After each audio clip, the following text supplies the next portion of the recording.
নমস্কাৰ বন্ধু বান্ধৱীসকল আপোনালোকে চাই আছে চৰণীয়া চাৰ্টেন এডুকেয়াৰ চেনেল 6 শিডিউল টেটৰ প্ৰিপাৰেচনৰ অন্য এটা ভিডিঅ'লৈ আপোনালোক সকলোলৈকে স্বাগতম জনাইছো।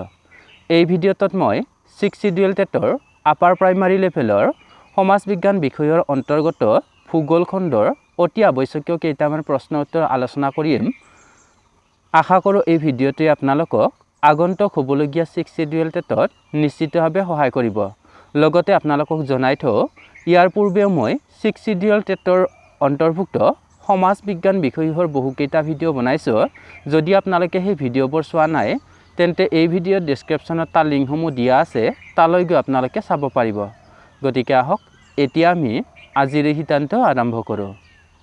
কুৱেশ্যন নম্বৰ 1, প্ৰাথমিক দ্ৰাঘিমা ৰেখাডালৰ স্থানীয় সময়ক কি বোলে? উত্তৰ হ'ব গ্ৰীনিছ মান সময়। লগতে মন কৰিব কোনো এখন ঠাইৰ মধ্যাহ্ন সূৰ্যৰ অৱস্থান চাই যি সময় গণনা কৰা হয় তাক স্থানীয় সময় বোলে। কুৱেশ্যন নম্বৰ 2, দ্ৰাঘিমা ৰেখাৰ স্থানীয় সময়ৰ ভিত্তিত সমগ্ৰ দেশখনৰ বাবে যি সময় গণনা কৰা হয় তাক কি সময় বোলে? উত্তৰ হ'ব মান সময়। লগতে মন কৰিব যিডাল দ্ৰাঘিমা ৰেখাক মান সময় গণনাৰ বাবে লোৱা হয় তাক মান দ্ৰাঘিমা ৰেখা বোলে। ভাৰতবৰ্ষৰ এলাহাবাদ চহৰৰ ওচৰেৰে পাৰ হৈ যোৱা 82/2 ভাগৰ 1 ডিগ্ৰী পূব দ্ৰাঘিমা ৰেখাডালকে সমগ্ৰ দেশখনৰ মান দ্ৰাঘিমা ৰেখা হিচাপে লোৱা হৈছে। এই দ্ৰাঘিমাৰ স্থানীয় সময়কে ভাৰতীয় মান সময় বুলি গণ্য কৰা হয়। কুৱেশ্যন নম্বৰ 3, নাবিক আৰু বৈমানিকসকলে কি যন্ত্ৰৰ সহায়ত পৃথিৱীৰ যিকোনো স্থানৰ পৰাই গ্ৰীনিছ মান সময় জানিব পাৰে? উত্তৰ হ'ব ক্ৰনমিটাৰ।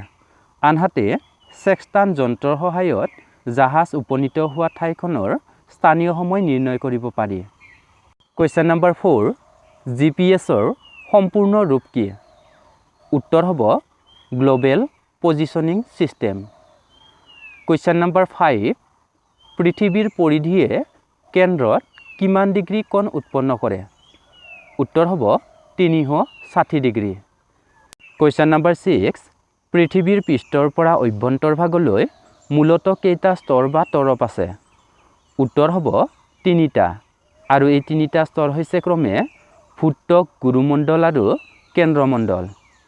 আকৌ মন কৰিব পৃথিৱীৰ মুঠ আয়তনৰ 0.5% ভূত্বক, 16% গুৰুমণ্ডল আৰু 83% কেন্দ্ৰমণ্ডলে আৱৰি আছে।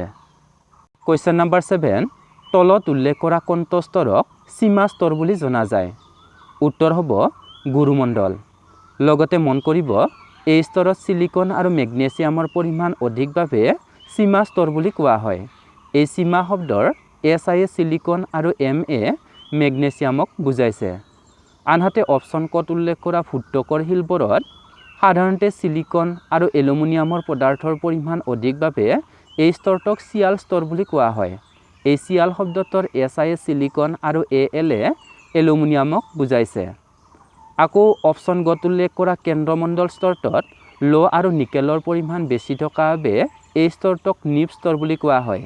ইংৰাজী নিকেল শব্দৰ পৰা Ni আৰু ফেৰিয়াম শব্দৰ পৰা Fe লগ কৰি এই স্তৰটোক নিব বুলি কোৱা হয়। কুৱেশ্যন নম্বৰ 8, শিল কেই প্ৰকাৰৰ? ইয়াৰ উত্তৰ হ'ব 3 প্ৰকাৰৰ, আৰু সেইবোৰ হৈছে আগ্নেয় শিল, গেদীয় শিল আৰু ৰূপান্তৰিত শিল। কুৱেশ্যন নম্বৰ 9, কয়লা হৈছে?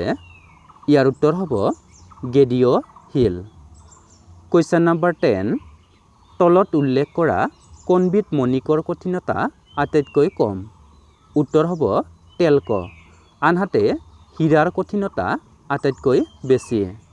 কুৱেশ্যন নম্বৰ 11, বৰষুণ, কুঁৱলী, শিলাবৃষ্টি আদি বতৰ সম্পৰ্কীয় পৰিঘটনাবোৰ তলত উল্লেখ কৰা কোনটো স্তৰত ঘটে? উত্তৰ হ'ব ট্ৰপস্ফিয়াৰ স্তৰত। এই ট্ৰপস্ফিয়াৰ স্তৰটো বায়ুমণ্ডলৰ 13 কিলোমিটাৰ উচ্চতালৈকে বিস্তৃত হৈ আছে। কুৱেশ্যন নম্বৰ 12, অজন গেছৰ স্তৰটো তলৰ কোনটো স্তৰত অৱস্থিত? উত্তৰ হ'ব ষ্ট্ৰেটস্ফিয়াৰ স্তৰটোত। ট্ৰপস্ফিয়াৰৰ ওপৰৰ স্তৰটো হ'ল ষ্ট্ৰেটস্ফিয়াৰ। এই স্তৰটো বায়ুমণ্ডলৰ প্ৰায় 50 কিলোমিটাৰ উচ্চতালৈকে বিস্তৃত হৈ আছে। এই স্তৰটোতে উৰাজাহাজ চলে। অজন গেছৰ এই স্তৰটোৱে সূৰ্যৰ ৰশ্মিত থকা অতি বেঙুনীয়া ৰশ্মিৰ কুপ্ৰভাৱৰ পৰা আমাক ৰক্ষা কৰে। আনহাতে ষ্ট্ৰেটোস্ফিয়াৰৰ ওপৰৰ স্তৰটোক মেছস্ফিয়াৰ বোলে।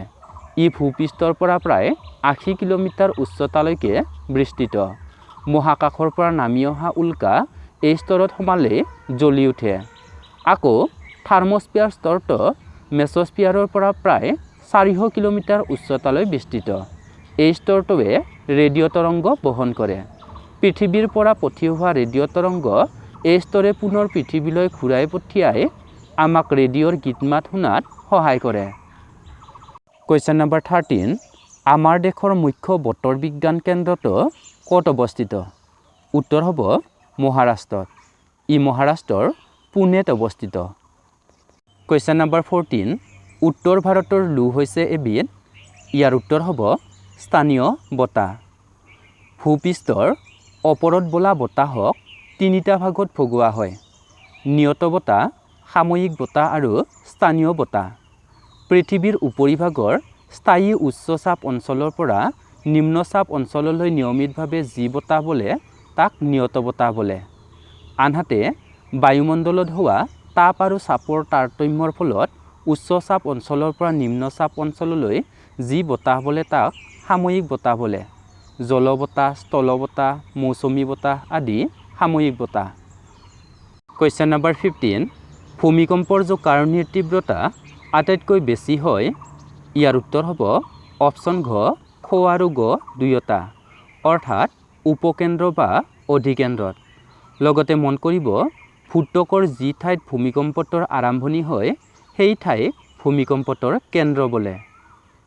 কুৱেশ্যন নম্বৰ 16, ভূমিকম্প জোখা যন্ত্ৰটোৰ নাম কি? উত্তৰ হ'ব ছিস্মোগ্ৰাফ।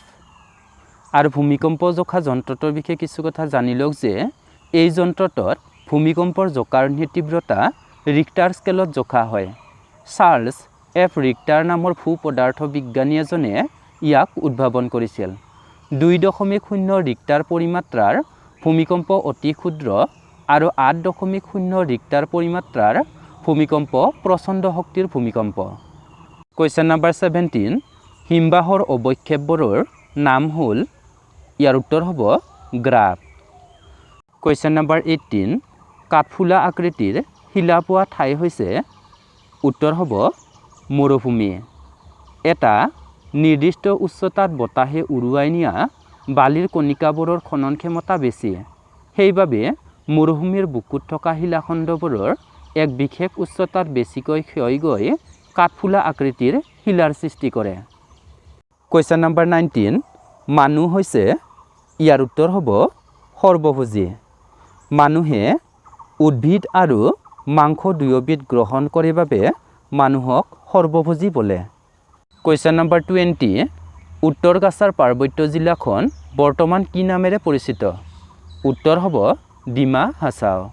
কুৱেশ্যন নম্বৰ 21 তথা লাষ্ট কুৱেশ্যন, অসমৰ কৃষি উৎপাদিত শস্যসমূহক কেইটা ভাগত ভগাব পাৰি? উত্তৰ হ'ব 3টা, আৰু সেইবোৰ হৈছে খাৰিফ শস্য, ৰবি শস্য আৰু জায়েদ শস্য। খাৰিফ শস্যৰ খেতি এপ্ৰিল-মে মাহত আৰম্ভ কৰি নৱেম্বৰ-ডিচেম্বৰৰ ভিতৰত চপোৱা হয়। ই ঘাইকৈ বাৰিষা কালৰ খেতি। শালি ধান, মৰাপাট, কুঁহিয়াৰ আদি খাৰিফ শস্য। শীতকালত আৰম্ভ কৰি জহকালিৰ আৰম্ভণিৰ সময়ত চপোৱা শস্যক ৰবি শস্য বোলা হয়। আহু ধান, বড়ো ধান, সৰিয়হ, মাহ, তিল আদি। আনহাতে যিবোৰ শস্যৰ খেতি এপ্ৰিল আৰু জুন মাহৰ ভিতৰত অৰ্থাৎ গ্ৰীষ্মকালৰ সময়ছোৱাত কৰা হয় সেইবোৰক জায়দ বোলা হয়, যেনে তিয়হ, তৰমুজ, জিকা, ভোল আদি। শেষত সকলোলৈকে মোৰ এই ভিডিঅ'টো ইমান মনোযোগেৰে চোৱাৰ বাবে অশেষ ধন্যবাদ আগবঢ়ালোঁ।